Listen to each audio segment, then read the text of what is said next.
Fala pessoal, então, hoje nós vamos trazer mais um assunto super interessante, muito frequente na nossa prática diária hospitalar, terapia intensiva, PS, que é a hipercalemia. Dos distúrbios hidroeletrolíticos, a hipercalemia é um dos mais importantes por conta do desfecho trágico que ela pode levar. De que se trata a hipercalemia? A hipercalemia é a elevação do potássio sérico. Em alguns laboratórios o limite é em torno de 5, em outros em torno de 5,5. E a gente vai notar sintomas como fraqueza muscular, como paralisias, podendo levar até a arritmias cardíacas, a alterações eletrocardiográficas e a parada cardíaca. Por isso que nós temos que atuar o quanto antes para controlar esse potássio, controlar a causa básica, para evitar que chegue nesse desfecho trágico. E como que a gente vai fazer isso? Quais são as causas principais da hipercalemia? As principais causas da hipercalemia são a distribuição do líquido intracelular para o extracelular. Por quê? Porque o potássio é um íon que está predominantemente localizado dentro da célula, no interior da célula, no líquido intracelular. E nesse líquido tem cerca de 98% do potássio corporal. O potássio corporal é de 50 a 55 miliequivalente gramas por quilo. Com o extravasamento de cerca de 2% do potássio corporal do intracelular para o extracelular, já pode levar ao óbito. Então nós temos que, qualquer causa de lise celular, de extravasamento desse líquido, pode contribuir para a hipercalemia. As mais comuns são lise celular, como síndrome de lise tumoral, rabdomiólise, grandes queimados. Algumas drogas, como succinilcolina, digitálicos, beta-bloqueadores, também pode causar esse desvio do potássio do intracelular para o extracelular. A hiperosmolaridade pode causar extravasamento do líquido intracelular. As acidoses metabólicas, principalmente hiperclorêmicas, são causas importantes de extravasamento do líquido intracelular. Esse líquido intracelular extravasando, o potássio vai aumentar muito no líquido extracelular, podendo causar esse desfecho mais trágico. Quais são as arritmias que ele causa? Pode ser notada bradicardia. No eletrocardiograma, você vai ver uma onda T mais apiculada, você vai ver um alargamento do espaço PR, você pode ver o QRS começa a se alargar até que se torna um ritmo idiosincrático e em seguida é a parada cardíaca. Ou seja, a gente tem que fazer tudo para a gente evitar isso. Outra causa da hipercalemia poderia ser a ingesta excessiva de potássio.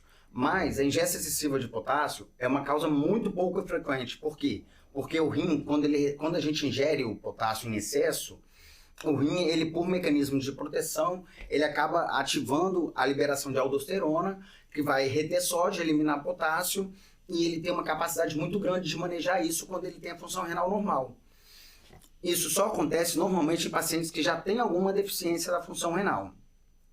E ainda como perda da função renal, nós temos causas, podemos ter causas quantitativas ou causas qualitativas. Quantitativas é no caso dos pacientes com insuficiência renal aguda ou insuficiência renal crônica avançada já, que ele já tem uma diminuição dos néfrons funcionais. Qualitativo é quando acontece um defeito no manejo tubular do potássio. E normalmente isso é decorrente do uso de drogas que podem levar a isso, como os inibidores da ECA, bloqueador de receptor de angiotensina, diuréticos poupadores de potássio, anti-inflamatórios não hormonais, heparina, trimetoprim, são drogas usadas no dia a dia que podem causar, no hospital, que podem causar esse defeito no manejo do potássio, acontecendo uma retenção de potássio e levando à hipercalemia. E com os últimos estudos mostrando os benefícios dessas drogas para as patologias como insuficiência cardíaca, para síndromes coronarianas, acaba que muitos pacientes fazem uso dessas drogas continuamente, e idosos fazem uso dessas drogas e às vezes sem um acompanhamento adequado da função renal, do potássio, podendo já ser a primeira entrada dele no hospital com uma hipercalemia grave. Então a gente tem que estar acompanhando isso rotineiramente nesses pacientes que são mais idosos, que têm a indicação de usar essas medicações. Quando acontece essa hipercalemia, nós temos que suspender essas medicações, mesmo que essa hipercalemia nesse momento seja assintomática, até que a gente controle o quadro, ou substituí-las por outras que sejam o mais próximos da eficácia dela possível. O tratamento da hipercalemia quando chega para a gente como emergência, inicialmente, se já tiver alteração eletrocardiográfica, a gente faz o gluconato de cálcio, 10%, em bolos. Esse gluconato de cálcio, nesse momento, o objetivo é a estabilização da membrana do miocárdio. E, em seguida, a gente vai fazer as medidas que são para a gente desviar o potássio de fora da célula para o intracelular. Retornar o potássio para o meio intracelular. Quais são essas medidas? A glicoinsulina, que a deficiência da insulina, ela tira o potássio de dentro da célula para o extracelular. A gente fazendo a glicoinsulina, ela vai desviar o potássio para o intracelular novamente. O gluconato de cálcio, beta-agonistas, como salbutamol, fenoterol. Lembrar que quando for usá-los, a gente usa cerca de 4 vezes a dose convencional usada para broncoespasmo. Quando os pacientes estão acidóticos, eles respondem bem à reposição do bicarbonato para fazer desviar esse potássio para o intracelular. Mas lembrando que todas essas medidas são para conter a emergência, para que você contenha esse risco imediato de morte nesse paciente que já está com alterações eletrocardiográficas. Efetuou essas medidas para estabilizar o paciente, o próximo passo é a gente definir qual a causa base. Se a causa for uma medicação, a gente vai ter que suspender essa medicação. Se a causa for uma doença renal já avançada, esse paciente vai ter que realizar hemodiálise. Dependendo de como esse paciente chegar para você no pronto-socorro, chegar para você atendê-lo, pode ser que já tenha que ser feita a hemodiálise de urgência.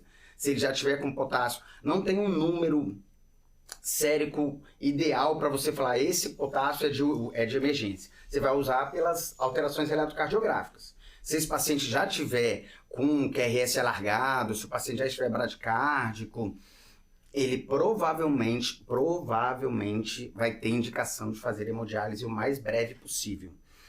Porque lembrando que essas medidas que elas fazem, esse potássio, ela vai para dentro da célula, esse potássio, com o tempo, ele com alguma medida leva 1 hora, 2 horas, outras algumas horas a mais, ele retorna para o extracelular.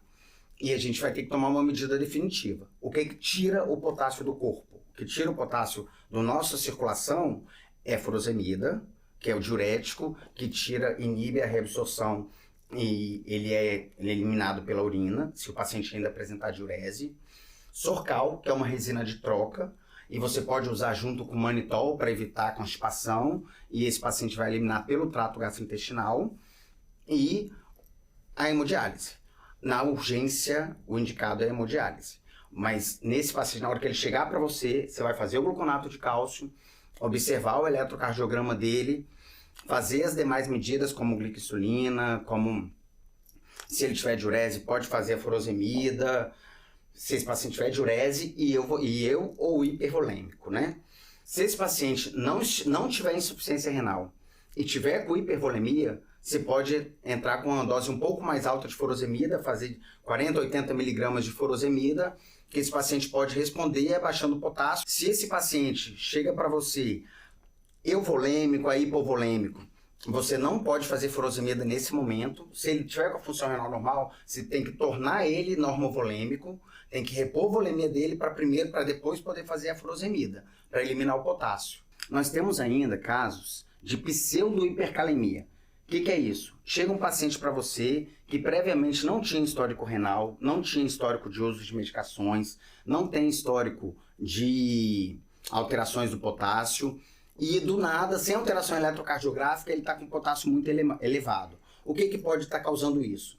Uma plaquetocitose grave, quando está mais de 1 milhão, uma leucocitose grave, quando está maior que 50 mil, uma leucemização, né, um quadro de leucemia.